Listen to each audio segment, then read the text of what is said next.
একটি ছোট নদীতে ছিল রঙিন এক মাছ। তার নাম ছিল টুনি।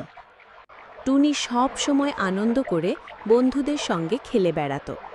কিন্তু তার একটা অভ্যেস ছিল, সে সব সময় নদীর বাইরে সমুদ্র দেখতে চাইত। একদিন টুনি ভাবল, আমি যদি নদীর বাইরে যাই তবে কত বড় দুনিয়া দেখতে পাব। সে সাহস করে নদী থেকে বেরিয়ে সমুদ্রের দিকে সাঁতার দিল। সমুদ্র বিশাল, অসংখ্য মাছ, ঝিনুক, রঙিন প্রবাল আর ঢেউ সবকিছুই তাকে অবাক করে দিল। কিন্তু শীঘ্রই টুনি বুঝল, সমুদ্র সুন্দর হলেও খুব বিপজ্জনক। সেখানে বড় বড় মাছ শিকার করে। টুনি ভয় পেয়ে গেল। তখন একটি বয়স্ক কচ্ছপ এসে বলল, ছোট্ট বন্ধু, মনে রেখো, নিজের জায়গাটাও সবচেয়ে সুন্দর। নদী তোমার জন্য নিরাপদ।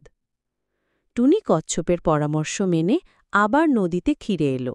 সে খুশি মনে বন্ধুদের বলল, নতুন দুনিয়া দেখতে ভালো, কিন্তু নিজের ঘরটাই সবচেয়ে শান্তি। এই গল্প থেকে শিক্ষা, অতি লোভ না করে নিজের জায়গাকে ভালোবাসতে হবে।